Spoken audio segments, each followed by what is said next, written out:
अब नेक्स्ट हम टॉपिक पर देखते हैं। नेक्स्ट टॉपिक हमारा क्या है, इफ एल्स स्टेटमेंट। नेक्स्ट हमारा जो टॉपिक है वो है इफ एल्स स्टेटमेंट। ठीक है, अब ये इफ एल्स स्टेटमेंट कब यूज होता है, कब हम इसका ज़रूरत हमें पड़ता है इस स्टेटमेंट को यूज करने का प्रोग्राम में, उसको समझते हैं। देखिए क्या होता है, कभी कभी हमारे पास, जैसे हमने पिछले लेक्चर वीडियोस में हमने आपको एक एग्जांपल दिया था जब हम डिसीजन कंट्रोल स्ट्रक्चर पढ़ा रहे थे, कि आप जब 10th पास करते हैं तो आपके पास 3-4 फील्ड हो जाते हैं। आप साइंस में जा सकते हैं, आर्ट्स में जा सकते हैं, कॉमर्स में जा सकते हैं। साइंस में भी आपको 2 स्ट्रीम मिल जाता है, या तो मैथमेटिकल वाले में जाइए या तो बायोलॉजी वाले में जाइए। तो वहाँ पर आपके पास मल्टीपल चॉइस होते हैं जिसमें से आप किसी एक पर्टिकुलर चॉइस को सेलेक्ट करते हैं, और वो डिपेंड करता है आप किस तरह की कंडीशन को क्या कर रहे हैं, यूज कर रहे हैं उस चॉइस में से किसी एक पर्टिकुलर चॉइस को सेलेक्ट करने के लिए। तो एज सेम एज यहाँ पर इफ एल्स का भी वही काम है। जैसे आपके पास सिर्फ 2 चॉइसेस हैं, कितने चॉइसेस हैं, 2 चॉइस हैं, मतलब 2 चॉइस में से किसी एक चॉइस को आपको क्या करना है, एग्जीक्यूट करवाना है, मतलब उस चॉइस को आपको रन करवाना है, सेलेक्ट करना है। और उन दोनों चॉइस में से किसी एक चॉइस को सेलेक्ट करने के लिए कंडीशन केवल एक ही है। ठीक है, मतलब सेम कंडीशन के ट्रू होने पर आप किसी एक पर्टिकुलर चॉइस को सेलेक्ट करते हैं, और सेम कंडीशन के फॉल्स होने पर किसी दूसरे पर्टिकुलर चॉइस को सिलेक्ट करते हैं। तो ऐसे सिचुएशन को हैंडल करने के लिए है हमारे पास इफ एल्स स्टेटमेंट। इसमें क्या होता है कि we have 2 group of statement, 2 group of statements. ठीक है, 2 group of statements, and we want to execute one of them. We want to execute one of them according to a single condition, according to single condition, है ना, एक ही condition पर, single condition पर हमको दोनों में से कोई एक को एग्जीक्यूट करना है ना। Then we used if else statement. तब हम क्या यूज करते हैं, इफ एल्स स्टेटमेंट यूज करते हैं। ठीक है, इसमें क्या होता है कि if the condition is true, if the given condition is true, then क्या होगा, first group will be executed, first group will be executed and second group will be skipped, second group will be skipped, है ना। Second group क्या हो जाएगा, skip कर दिया जाएगा। अदरवाइज कहने का मतलब क्या, लिख देते हैं हम वो भी। Otherwise the given condition, same given condition, otherwise same given condition is false, same given condition is false, then second group will be executed, then second group will be executed। क्या होगा, फिर आपका सेकेंड ग्रुप एग्जीक्यूट होगा, first group skip हो जाएगा। जिसको हम कैसे, अगर इसका फ्लो डायग्राम देखें तो क्या होगा, मान लीजिए ऐसे हमारा फ्लो आ रहा है, यहां पर हमने कंडीशन लगा दिया। ठीक है, कंडीशन, ये कंडीशन हमने फ्लो चार्ट में लगा दिया। अब ये सेम कंडीशन या तो ट्रू होगा या तो फॉल्स होगा। ठीक है, अगर ट्रू होता है तो हम क्या कर रहे हैं कि एक ग्रुप है हमारे पास, ग्रुप 1, जिसमें स्टेटमेंट्स होंगे, statement 1, 2 and so on, n number of statement होंगे। ठीक है ना। और एक ग्रुप इसी के फॉल्स होने पर डिपेंड होगा, यानी कि ग्रुप 2। ठीक है, इसमें भी स्टेटमेंट होंगे, statement 1, 2 and so on, n number of statement होंगे। ठीक है, और इनमें से कोई एक एग्जीक्यूट करने के बाद कंट्रोल क्या हो जाएगा, बाहर हो जाएगा। मतलब इनमें से कोई एक ही ग्रुप एग्जीक्यूट होगा, दोनों ग्रुप एक साथ कभी भी एग्जीक्यूट नहीं होंगे। तो इस तरह के कंडीशन को सॉल्व किया जाता है इफ एल्स स्टेटमेंट के थ्रू। अब इसका सिंटेक्स देखते हैं, तो इसको मैं इरेज करता हूं, आप लोग इसको स्क्रीनशॉट ले लीजिए और लिख लीजिए कॉपी में। इसका सिंटेक्स हम देखते हैं। सिंटेक्स कहने का मतलब कि हम इसको प्रोग्राम में कैसे इंप्लीमेंट करेंगे, है ना, प्रोग्राम में इसको इंप्लीमेंट कैसे किया जाएगा उस चीज को हम लोग अब समझते हैं। तो देखिए प्रोग्राम में कैसे इंप्लीमेंट करना है, तो प्रोग्राम में इंप्लीमेंट करने का इसका जो तरीका है, सिंटेक्स जो है वो है if with condition.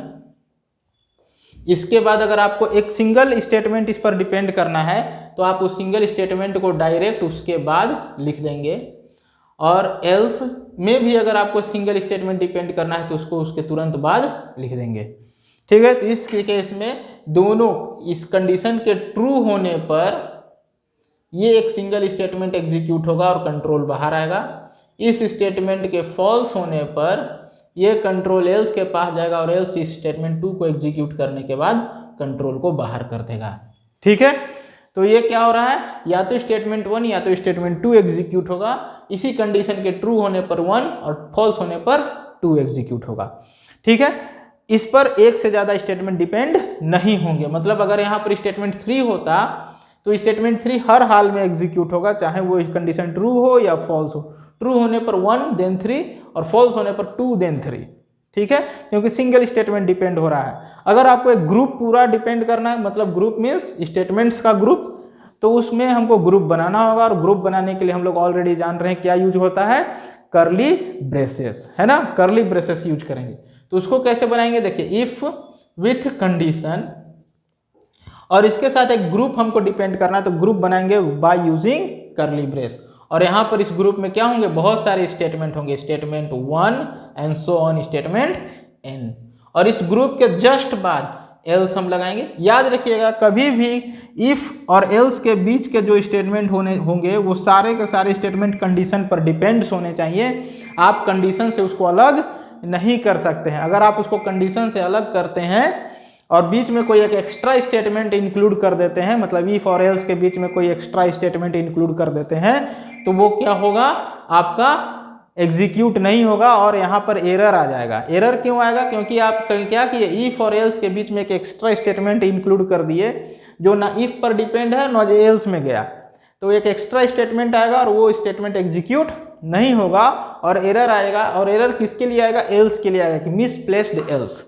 Misplaced else क्यों, क्योंकि इफ और एल्स के बीच के सभी स्टेटमेंट्स इफ पर डिपेंड होने चाहिए। वो क्या होना चाहिए, इफ पर डिपेंड, और एल्स में अगर यहाँ बीच में इंक्लूड करिएगा तो उसको एल्स में डाल दीजिए इफ के से अलग करके। ठीक है, तो यहाँ पर एल्स के बाद अब आपका फिर से यहाँ पर एक ग्रुप होगा जो एल्स पर डिपेंड होगा, statement 1 and so on statement n। तो यहाँ पर क्या होगा, ये जो इफ है या तो ट्रू होगा या तो फॉल्स होगा। अगर ट्रू होगा तो कंट्रोल इसमें एंट्री करेगा, इन सबको एग्जीक्यूट करने के बाद यहाँ से कंट्रोल बाहर निकल जाएगा। ठीक है, समझ में आया। और अगर ये फॉल्स होगा तो कंट्रोल एल्स में जाएगा, एल्स अपने वाले ग्रुप में ट्रांसफर करेगा कंट्रोल को, और इस ग्रुप को एग्जीक्यूट करने के बाद कंट्रोल बाहर निकल जाएगा। तो इस तरह से हमारा इफ एल्स एग्जीक्यूट होता है। अब इस पर हम एक प्रोग्राम देखते हैं, प्रोग्राम से इसको समझने की कोशिश करते हैं कि कैसे इसको हम इंप्लीमेंट करेंगे। ठीक है,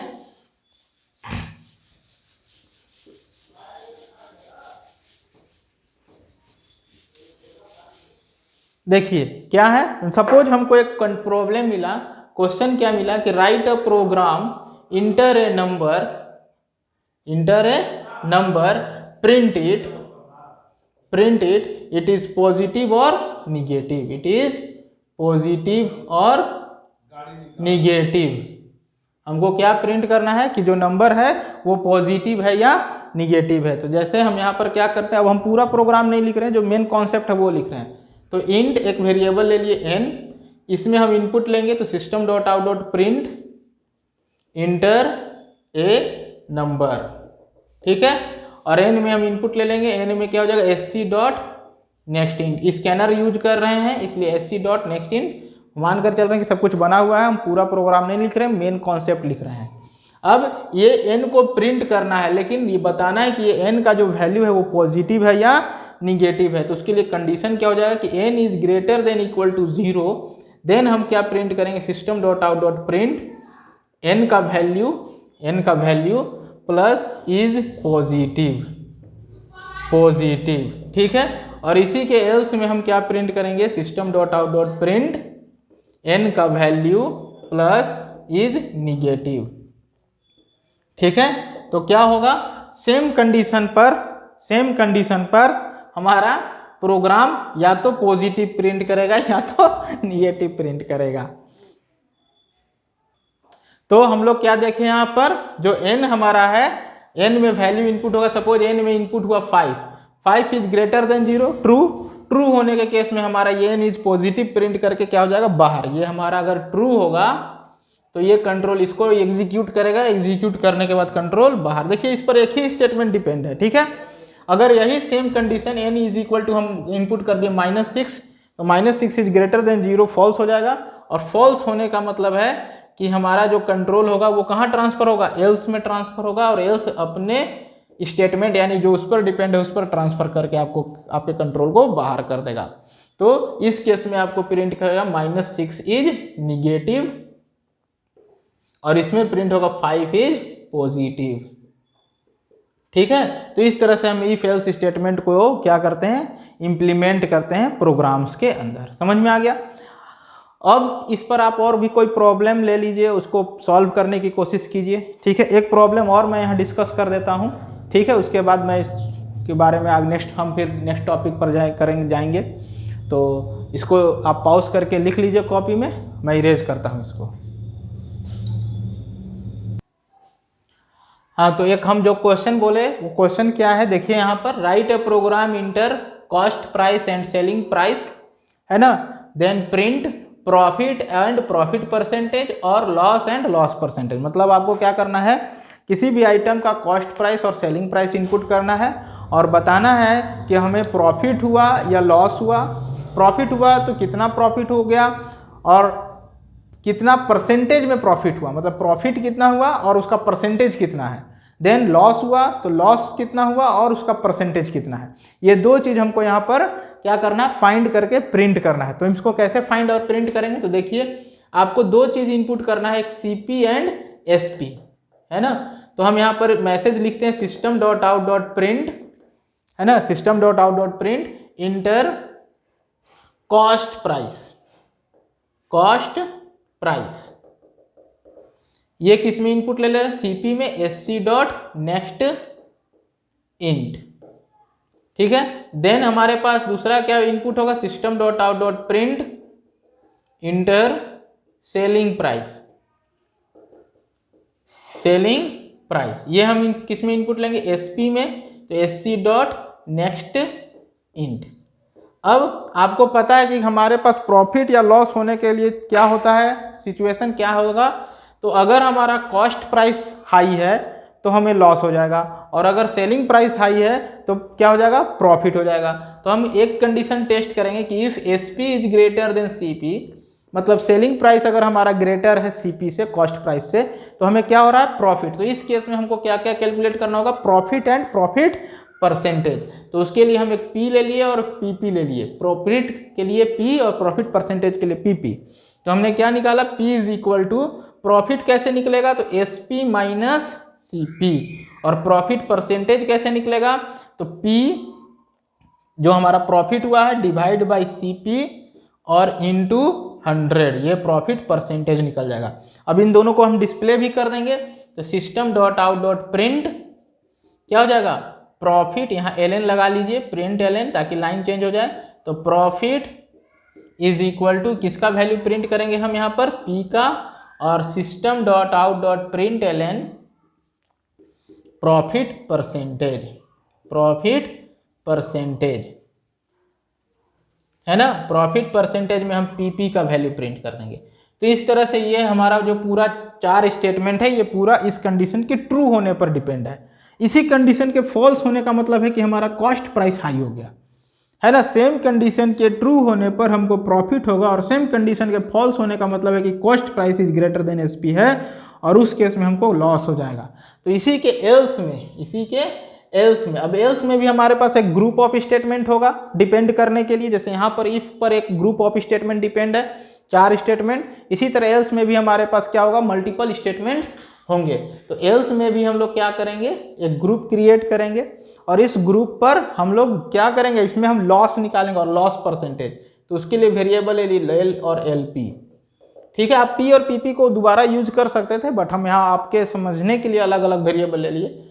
एल इज इक्वल टू क्या हो जाता है, कॉस्ट प्राइस चूंकि हाई है तो cost price minus S P, और लॉस परसेंटेज निकालने के लिए हो जाएगा L by C P into 100। इस तरह से हमारा लॉस और लॉस परसेंटेज दोनों निकल गया। तो इस बार हम क्या प्रिंट करेंगे, system dot out dot print loss, loss is equal to क्या प्रिंट होगा, एल का value, then system dot out dot print loss percentage is equal to क्या प्रिंट होगा, एल पी।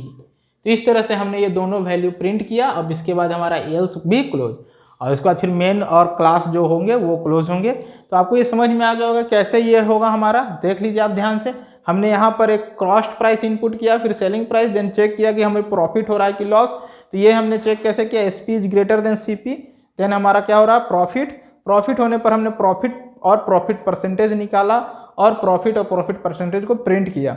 इसी के एल्स में, मतलब ये तो ट्रू होने पर था कि प्रॉफिट हो रहा था, इसी के एल्स में जब हम आए तो यहाँ पर हमने क्या किया, लॉस निकाला और लॉस परसेंटेज निकाला और प्रिंट कर दिया।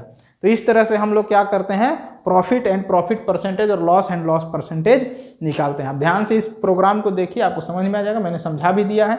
तो ये था हमारा if else statement. If else statement पर मैंने 2 प्रोग्राम आपसे करवा लिए, एक में ग्रुप ऑफ स्टेटमेंट डिपेंड हो रहा और एक में हमारा क्या था, सिंगल स्टेटमेंट डिपेंड हो रहा था। तो सिंगल स्टेटमेंट के केस में हम कर्ली ब्रेस की जरूरत नहीं होती, सो नहीं लगाते हैं, लगा भी सकते हैं, बट ग्रुप जब भी डिपेंड करना होगा तो हमको कर्ली ब्रेस लगाना। एक चीज हमेशा याद रखना है कि इफ और एल्स के बीच में कोई एक्स्ट्रा स्टेटमेंट ना हो, उस एक्स्ट्रा स्टेटमेंट को या तो आप इफ पर डिपेंड कर दीजिए या फिर एल्स में डाल दीजिए।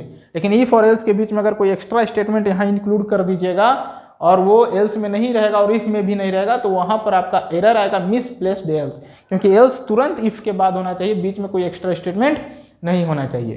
तो ये था हमारा इफ एल्स स्टेटमेंट। अब नेक्स्ट क्लास में हम लोग इफ एल्स इफ लैडर और नेस्टेड इफ एल्स के बारे में पढ़ेंगे। आप इस पर कुछ प्रोग्राम्स आप नेट से सर्च कीजिए, अपने बुक में देखिए और वहां से बनाइए, और अगर कोई प्रॉब्लम आता है तो आप हमसे कमेंट सेक्शन में पूछ सकते हैं। थैंक यू, मिलते हैं नेक्स्ट वीडियो लेक्चर में। Thank you.